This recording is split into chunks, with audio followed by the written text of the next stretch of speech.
From Hollywood, it's time now for... Johnny Dollar. Johnny, this is Ellie. I've been worried to death about you. You might be even more worried when the papers come out I'm wanted for murder. Johnny. Now listen to me. I don't have a lot of time to explain it to a policeman. I didn't kill anybody, Ellie, but I need help. Where can I meet you? If I remember right, there's a coffee shop over Are on... they looking for you all over town? Yeah, I suppose so. We better not pick any place like that. I have a blue Ford convertible, a 52. You know where Fisherman's Wharf is? Yeah? Go there. Watch for me.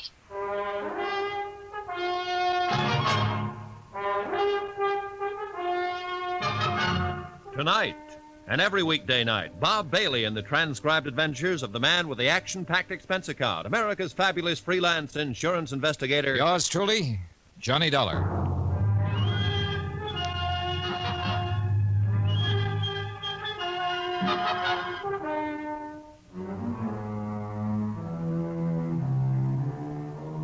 Expense account submitted by Special Investigator Johnny Dollar to Samuel Rubin and Associates, Insurance Brokers, Majestic Building, Hartford, Connecticut.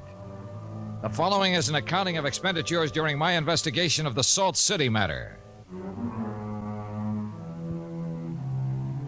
Expense account item 19, 25 cents, car fare to Fisherman's Wharf.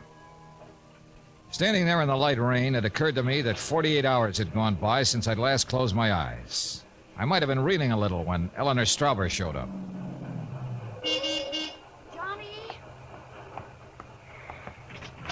Johnny. Yeah. Johnny. Same old sport. What have they done to you? Oh, easy, kid, easy. Hey, look, maybe we better get out of here. Yes. This way, all right? Fine. Johnny, what can I do to help? Didn't I tell you on the phone I was wanted for murder? Yes. Aren't you going to ask me about that? You'll tell me if you want to, Johnny. Oh, I'm going to tell you, all right. And I want you to go to Inspector Dan Walsh at the Hall of Justice and tell him. Go on. Well, some of it you know, some of it you don't know. I know I'm the cause of a lot of it. If I hadn't been so dumb as to sell that big policy to Ed Julian. You had no way of knowing. My job was to protect him, get him alive, keep him alive until the company could break their responsibility. And I've been trying to do that. But I had to find Ed Julian first. Sure. One of my best leads was an attorney named Ray Gumby. He hoped to get Julian into custody one way or another in jail. That seemed a pretty good way for me to protect him. I got a tip from a hotel clerk that Ed was in Salt City with Jim Reno and some others. Go on, Johnny. Well, I took the train over to Salt City with a subpoena to find Ed. He was there, all right. But Jim Reno found me first. He drugged my coffee, and when I went out to see Ed at the smelter works, the drug began to work. I saw Ed and Chilly Winters. They were drugged, too. Reno came in a little while later and shot them with my gun. I got away from Reno. He was going to haul me down and let the Salt City Police charge me with murder. I think he owns the Salt City Police Force, too. I managed to get back here early this morning. I called the police and tried to explain all this here, but they wouldn't listen. I went over to see Ray Gumby. Ellie, Gumby was dying when I got there. He'd been shot twice. I don't know if the police know about him yet or not. Then I called you. Who shot Gumby? There was those two thugs I tangled with over at Ed Julian's apartment, Swifty and Luke. Only names I know them by. Reno killed Ed Julian and Chilly Winters? Yeah.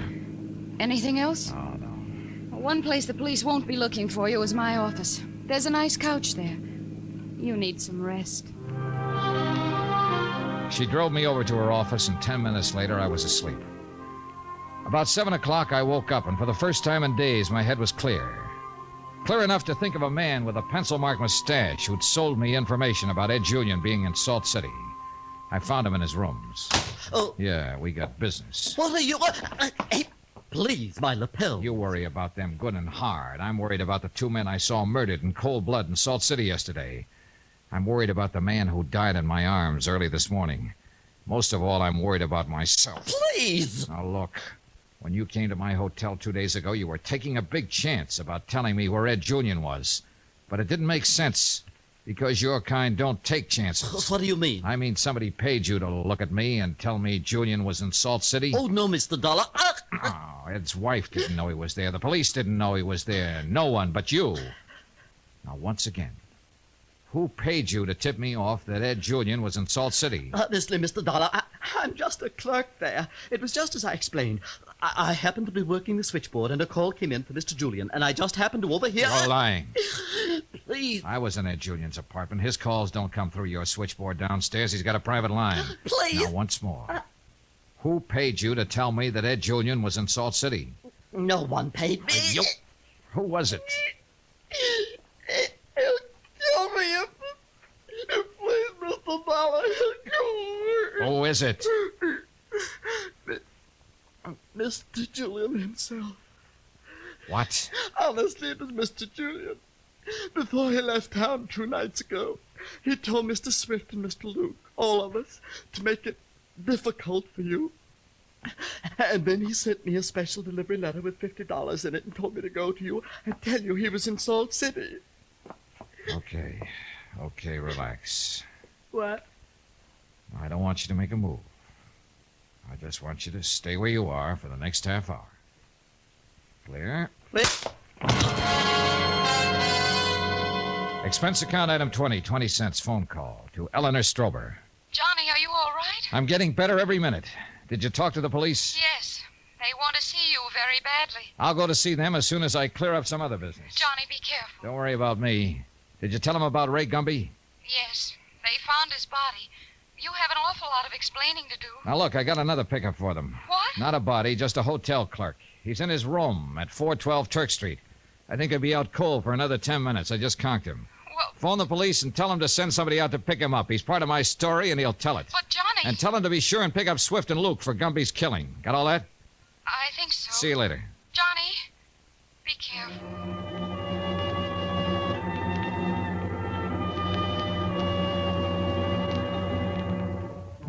It was dark by the time I arrived at the Skyline Apartments and took the elevator to the 4th floor. The place looked quiet and deserted. It was, for the most part, except for Lorraine Julian. She looked about the same, tired, sad. Johnny Dollar. Isn't that your name? Yeah. What are you doing here? Didn't you ever expect to see me again? No. You better go. Wait. You shouldn't be in here. Ed walk in, Ed isn't going to walk in, Mrs. Julian. What do you mean? I dropped by to tell you you've been double-crossed. Where's Ed? Chilly Winters was gunned in Salt City. Ed Julian was shot to death, too. You're lying. I saw it happen, Mrs. Julian. Some kind of a trick. It isn't so. Not Ed. You haven't seen the papers or listened to the radio, then.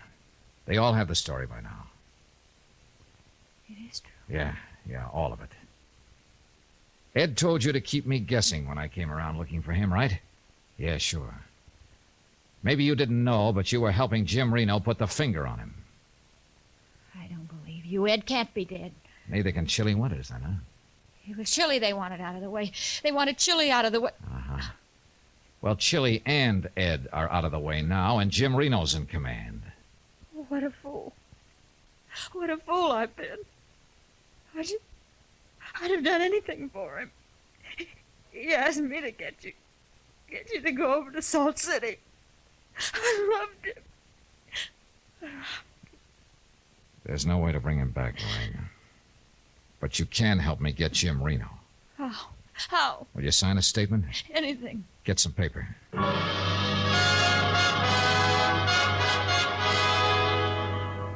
I wrote it while she sat there and helped me fill in the details. How Ed Julian and Jim Reno planned to get rid of Chilly Winters. How Ed Julian took Chilly over to Salt City with him. How before he left he knew that Ray Gumby had a subpoena out for him and that I, if tipped off, would eventually wind up in Salt City and be a patsy for the killing of Chilly Winters. Only Jim Reno decided he'd be better off if Ed and Chilly were both out of the way. Do you think this'll do any good? Can we get Reno for killing Ed? In a Salt City court, no. But it stands a good chance in this town. How about Gumby? Luke. And Swift. I know. Why? Mr. Gumby knew all about the Enterprises.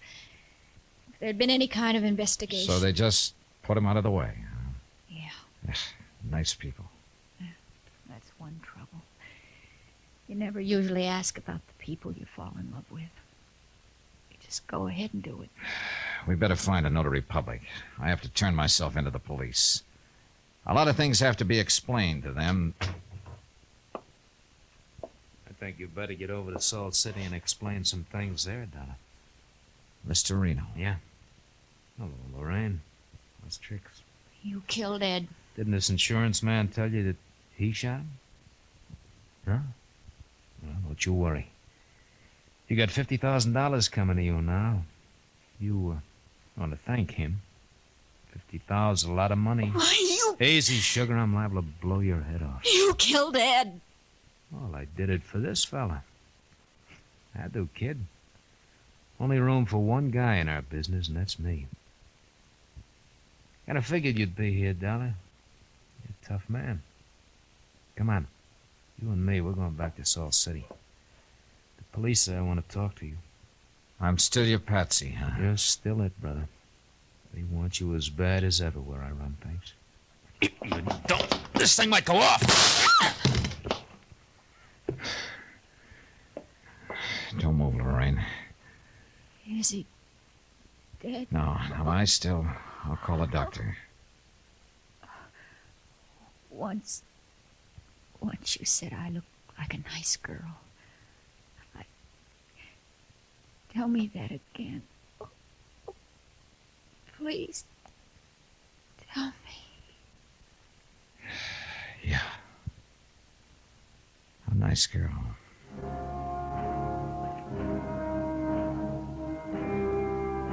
Expense account, item 21, $1,000, legal fees. To get a lawyer to explain formally what had happened. Item 22, $130, room and board. 23, $135, plane fare to Hartford. And, Johnny? Bye, Johnny. bye, Ellie. The next time I sell an insurance policy, I'm going to ask for character recommendations. Then I won't get a nice fella like you in...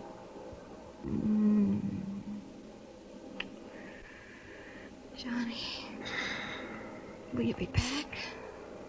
Well, I'll have to appear as witness against Jim Reno when his case comes up.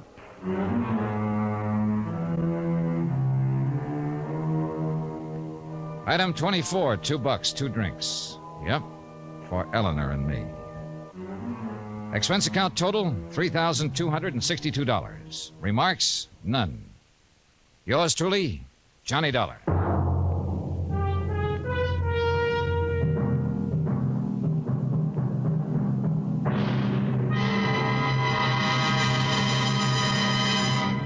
Remember, there'll be another exciting story of yours truly, Johnny Dollar, beginning next Monday night. Next week, proof that a dog's life sometimes isn't so bad. A case that starts out like a lark, just one big joke, but isn't funny for long. Join us, won't you? Yours truly, Johnny Dollar.